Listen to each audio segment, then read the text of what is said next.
Hello friends, स्वागत है आप सभी का आपके अपने YouTube channel Rajasthan education hub में। तो कैसे हैं आप और कैसी चल रही है आप सभी की प्रिपरेशन। जैसा कि ये साइकोलॉजी की क्लास है और ये क्लास जो है स्पेशल रहेगी रीड के लिए, फर्स्ट ग्रेड सेकंड ग्रेड सभी स्टूडेंट्स के लिए। और इसमें आज का जो हमारा टॉपिक है वो है नैतिक विकास के बारे में, नैतिक विकास और इसके मुख्यभूत सिद्धांतों के बारे में। तो चलिए शुरुआत करते हैं, देखते हैं कि नैतिक विकास के बारे में क्या है कि नैतिक विकास का अर्थ क्या है। सबसे पहले देखिए कि व्यक्ति में उचित अनुचित या सही गलत व्यवहार में अंतर करके उसके अनुसार व्यवहार करने की जो क्षमता होती है वो होती है नैतिक विकास। यानी कि देखो, इंसान में किसी भी व्यक्ति में सही क्या है गलत क्या है ये सब डिफरेंस करना उसको आना चाहिए। और ये इसको डिफरेंस करने की जो उसकी क्षमता जो होती है, जो उसकी दक्षता होती है, जो उसका माइंड होता है, उसी को ही हम क्या कहते हैं, हम नैतिक विकास कहते हैं, है ना। तो देखिए कुछ डेफिनेशन देखेंगे इसके साथ ही।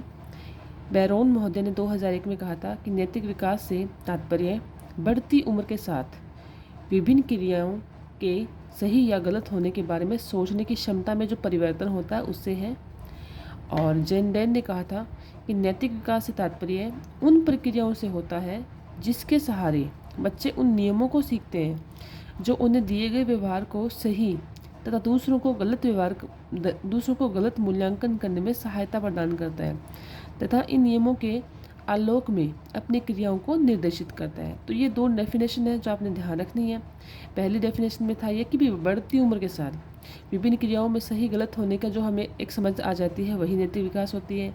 और जेंडन ने कहा था कि जो बच्चे जो नियम सीखते हैं उन नियमों में जो व्यवहार को सही दूसरों को गलत करके जो मूल्यांकन करने की जो क्षमता जो बच्चों में आ जाती है तथा इन नियमों के आलोक में अपनी क्रियाओं को निर्देशित करता है कि दूसरों को देखे जो बच्चा मूल्यांकन करना सीखता है और उसी को वो अपने व्यवहार में या निर्देशित करना खुद को सीखता है ना, वही क्या है, नैतिक विकास है। तो एक तो बैरोन है और एक है जेनेडन।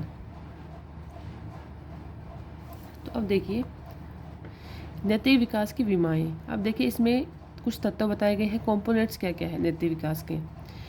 तो सबसे पहला है सामयिक तत्व कि दूसरों के दुखों को देखकर स्वयं दुखी महसूस करना। इसमें इमोशनल संवेग बीच में काम कर रहे हैं, तो ये क्या हो जाएंगे, तो ये है सामयिक तत्व।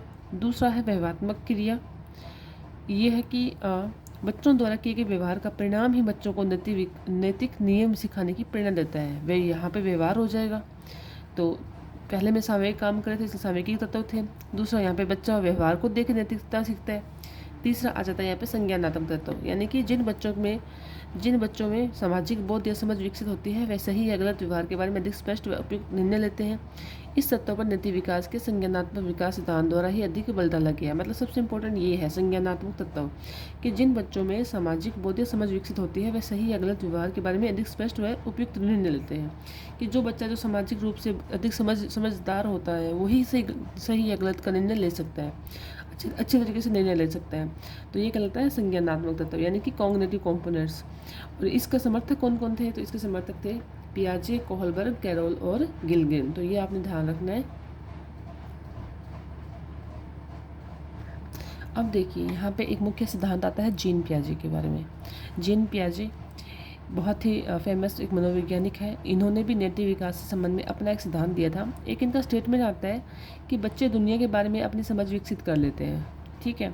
तो ये जो स्टेटमेंट है ये जीन पियाजे का है। तो 1932 में उन्होंने पुस्तक थी इनकी the moral judgement of the child. ये पुस्तक जो है कई बार एग्जाम्स में पूछा गया है, तो ध्यान रखिएगा, the moral judgement of the child. पियाजे का मानना था कि नैतिक निर्णयों में एक क्रमिक परिवर्तन होता है। यह परिवर्तन बच्चों के बौद्धिक विकास से संबंधित होता है। पियाजे ने नैतिकता के 2 प्रकार बताए। पियाजे का मानना था कि जो नैतिक निर्णय होते हैं ये एक क्रमिक एक परिवर्तन होता है, परिवर्तनों के रूप में होता है। और यह परिवर्तन जो होता है ये बच्चों के बौद्धिक विकास से संबंधित है। बच्चे के दिमाग से नैतिक निर्णय जो होते हैं ये भी एक क्रम में परिवर्तन होते रहते हैं। और इनका भी संबंध जो किससे होता है, बच्चों के बुद्धि विकास से होता है। तो इन्होंने 2 प्रकार बताए हैं। एक बताया है प्रायत नैतिकता, एक बताई है स्वायत्त नैतिकता। अब देखिए प्रायत और स्वायत्त में क्या डिफरेंस है। प्रायत नैतिकता ये होती है कि दूसरों पर आधारित नैतिकता, यानी इस प्रकार की नैतिकता में व्यक्ति सिर्फ दूसरों के बताए अनुसार उनके द्वारा दिए गए निर्देशों के अनुसार नैतिक व्यवहार प्रदर्शित करता है। प्रायत नैतिकता का अर्थ ये होता है कि भाई देखो, जिसमें बच्चों को हम खुद बताएं कि बेटा ये करना सही है, ये बुरी बात है, ये अच्छी बात है, मतलब उनकी जो नैतिकता जो आती है वो दूसरों पर डिपेंड होती है, तो उसे कहते हैं प्रायत। अब दूसरा क्या है, स्वायत्त। अपने स्वयं के नैतिक मानदंडों के अनुसार निर्णय लेने तथा नैतिक व्यवहार प्रदर्शित करने से होता है। यहाँ पे क्या होता है, खुद स्टैंड लेता है, खुद के लिए खुद के मोरल स्टैंडर्ड्स होते हैं, तो उनको वो प्रदर्शित करता है। अर्थात स्वायत्त नैतिकता जिस व्यक्ति में विकसित हो जाती है वह सिर्फ दूसरों की कही हुई बातें अथवा उनके निर्देशों के अनुसार ही निर्णय नहीं लेता। इस दो प्रकार की नैतिकता आधार पर पियाजे ने नैतिक विकास की 4 अवस्था बताई है। मतलब स्वायत्त में क्या था, प्रायत्त में क्या था, दूसरों के द्वारा, और स्वायत्त में क्या है कि बच्चे में स्वयं विकसित हो जाती है। कि इसमें ये नहीं होता कि बच्चा जो है वो सिर्फ दूसरों से सुन के ही मतलब निर्णय ले रहा है। यहाँ पे बच्चा अपने बारे में सोचना, अपने निर्णय लेना, अपने मोरल स्टैंडर्ड्स जो है खुद क्रिएट करना शुरू कर देता है, ये चीज़ें। अब देखिए, इन्होंने 4 अवस्थाएं बताई नैतिक विकास की। पहली होती है अमोरल, अनैतिक अवस्था, भाई जहाँ पे बिल्कुल भी नैतिकता नहीं होती। तो यह अवस्था कब होती है, बच्चे में जन्म से लेकर 4 वर्ष तक होती है। इस अवस्था में क्या होता है कि बालक को कोई नैतिकता की जानकारी नहीं होती है, उसको कुछ पता नहीं है कौन सी चीज़ सही है कौन सी गलत है। तो यहाँ पे बच्चों में नैतिकता की जो है अभाव देखा जाता है 0 से लेकर 4 वर्ष तक। दूसरी आती है प्रायत नैतिकता की अवस्था। प्रायत मतलब 4 से 7 वर्ष। इस अवस्था में क्या होता है कि बच्चों में नैतिक नियम का जो संप्रत्यय विकसित होता है वह निरपेक्ष, अपरिवर्तनशीलता दृढ़ होता है। शायद यही कारण है कि इस अवस्था में नैतिक वास्तविकता की अवस्था या दबाव की नैतिकता की अवस्था भी कहा जाता है। इस अवस्था में बच्चों बड़ों द्वारा बताए गए नियमों के अनुसार ही व्यवहार करता है। देखिए 4 से 7 साल का बच्चे को इमेजिन करके देखिए कि उसमें नैतिकता हम कहाँ से, हम खुद उसको सिखाते हैं कि ये करना सही है, ये करना सही नहीं है, ये नहीं किया तुमने, आज घर में आए तुमने उनको नमस्ते नहीं किया, तो ये हम उन पे बच्चों पर दबाव बना रहे हैं। बच्चे को खुद को नॉलेज नहीं है, वो हमारे बताने के अकॉर्डिंग ही वो खुद में नैतिकता लाने की कोशिश कर रहा है। इसलिए क्या होता है कि इसको दबाव की नैतिकता की अवस्था भी कहते हैं। मतलब कि बच्चों में नैतिकता तो है लेकिन वो एक हमारे मतलब किसी दूसरे के द्वारा खुद की नैतिकता का विकास नहीं हुआ। तो इस तरह से हम 2 अवस्थाएं पढ़ ली। पहली थी अनैतिक अवस्था, दूसरी है प्रायत या दबाव की अवस्था भी कहते हैं, जिसको 4 से 7 वर्ष के बीच में। अब तीसरी देखिए कौन सी है, तीसरी है संक्रमण की अवस्था। 7 से 10 वर्ष के बीच में होती है ये। और प्रायत से स्वायत्ता की ओर बदलाव, मतलब यहाँ पे ये संक्रमण मतलब इस एज से प्रायत से ये स्वायत्त की ओर चेंज हो रहा है ना, तो इसको संक्रमण की अवस्था भी कहते हैं। लास्ट आती है स्वायत्त नैतिकता की अवस्था। ये बच्चे में आती है 10 वर्ष के बाद में। अब बच्चा समझने लगता है कि सामाजिक नियमों के बारे में प्रश्न उठाए जा सकते हैं, उनमें परिवर्तन किया जा सकता है। तो यहाँ पे जो नैतिकता आती है बच्चे में स्वयं से आती है। बच्चे को पता है कि अगर घर वालों ने कहा जरूरी नहीं ये बात सही है। पहले ये होता था कि बच्चों को बोल दिया जाता था कि ये काम ऐसे करना है तो बच्चे उसको वैसे ही करते थे, लेकिन अब यहाँ पे ऐसा नहीं है।